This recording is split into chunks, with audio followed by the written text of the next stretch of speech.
The night was cold and the city lights flickered like trembling stars against the darkened sky. Somewhere between the quiet alleys and the bustling avenues, a young woman sat in the back of a car, staring out the window, her heart full of doubt. She had imagined her first real date to be magical, something out of the movies, but instead, the man she was meeting had chosen the cheapest diner on the corner of town. The neon sign above the place flickered, half broken, as if it too was embarrassed to stay lit. Her chest tightened. Was this really worth it? She had said yes because she thought this man might be different, but now she wasn't sure if she was about to regret it.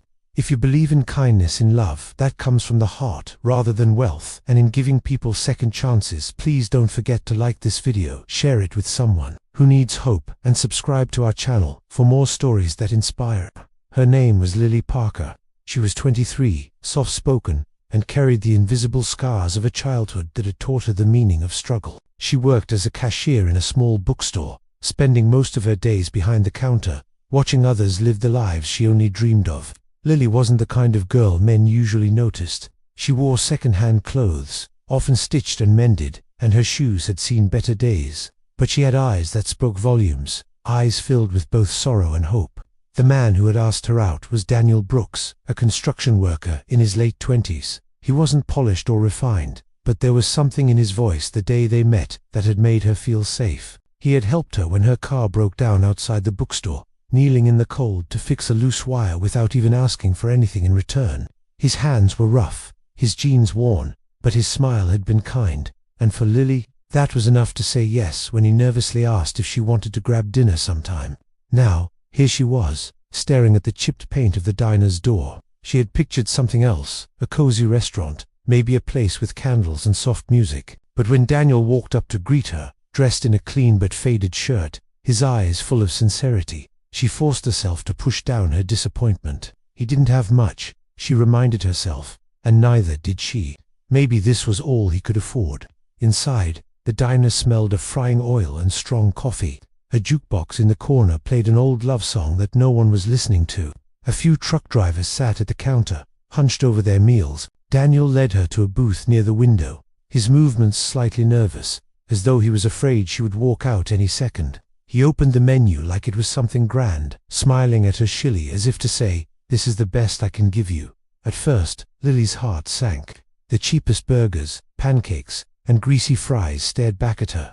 But then she noticed something else. Daniel wasn't looking at the food. He was looking at her, as if her being there meant more to him than any fancy restaurant ever could. His eyes held a kind of gratitude, a quiet thankfulness that she had shown up at all. As the minutes passed, Lily found herself softening. They ordered simple meals. He got a plate of pancakes, and she asked for a small salad. They laughed awkwardly at first, fumbling through small talk, but then the conversation shifted. Daniel spoke about his father, who had passed away when he was a boy, leaving him to grow up fast and take care of his younger brother. Lily shared how her mother had worked 2 jobs, barely scraping by, and how she had promised herself she would never judge someone by the size of their wallet. Slowly, the cheap diner began to fade around them. The greasy tables, the chipped cups, the flickering neon, all of it became invisible as they opened up pieces of their hearts. Lily noticed the way Daniel's eyes lit up when he talked about his dreams of one day starting his own construction business,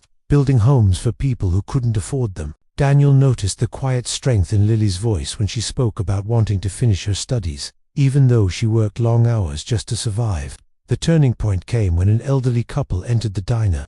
They were frail, moving slowly, and the woman clutched her husband's arm tightly, as though the world might knock her down if she let go. They sat across from Daniel and Lily, whispering softly to each other. When the waitress came, the couple quietly confessed that they could only afford to share one plate. Daniel watched them, his eyes thoughtful, and then, without a second of hesitation, he excused himself and went to the counter. He pulled out his wallet. Lily could see how thin it was, and paid for the couple's meal in full, telling the waitress to keep it a secret. Lily sat there stunned.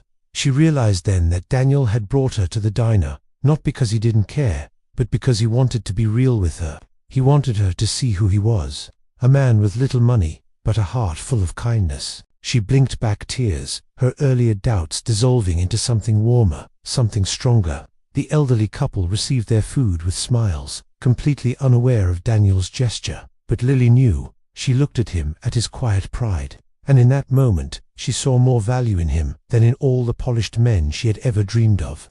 This was someone who gave even when he had little. This was someone who would never let her feel alone in a world that often turned its back on people like them. As the night deepened, their conversation grew richer, their laughter louder. Daniel told her how he had been saving every penny for years, not for himself, but to put his younger brother through school. Lily confessed her fear of being abandoned, of not being enough for anyone. And instead of shying away, Daniel looked her in the eyes and told her she was more than enough, that the world needed people like her who knew how to fight and survive. What happened next shocked everyone in the diner. Lily stood up, her cheeks flushed, and hugged Daniel right there, in front of everyone. The truck drivers at the counter turned their heads. The waitress froze mid-step, and the jukebox played on as though the world was holding its breath. It wasn't the kind of hug that lovers share on first dates. It was something deeper, more powerful. It was the embrace of two souls who had finally found a place to belong. The diner, cheap and forgotten by most, suddenly became sacred ground. Everyone who witnessed it felt a stirring in their hearts. It wasn't about the food or the place. It was about seeing raw, unfiltered love. The kind of love that didn't need wealth, glamour, or show. Weeks later, the story of that diner spread. The waitress told it to other customers, and the truck drivers told it to their families. People began to whisper about the young man who had nothing but gave everything, and the young woman who saw beyond the surface. That night became a reminder that true love doesn't need candle-lit tables or expensive menus. It only needs two hearts willing to understand and care for each other. Lily and Daniel's lives changed after that.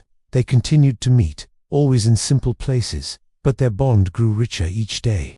Daniel eventually introduced Lily to his younger brother, who adored her instantly. She became the missing piece in their small but strong family, and Lily, for the first time, felt seen and cherished. Not for how she looked or what she had, but for who she truly was. Years later, when Daniel did finally save enough to start his construction company, the first house he built wasn't for profit. It was a modest home built with his own hands where he and Lily would start their life together. On the day they moved in, they stopped by that same old diner to celebrate. Not because they couldn't afford more anymore, but because that place had been the beginning of everything. The waitress still remembered them, and when she brought their food, she whispered, "I knew from that night you too would make it." If this story touched your heart, please like this video, share it with someone who needs hope, and subscribe to our channel. Your support helps us keep telling stories that remind the world that love and kindness are still alive. And before you go, we'd love to hear from you. Would you choose love in a cheap diner over luxury without sincerity? Drop your answer in the comments. We read every single one because sometimes the smallest places hold the biggest miracles.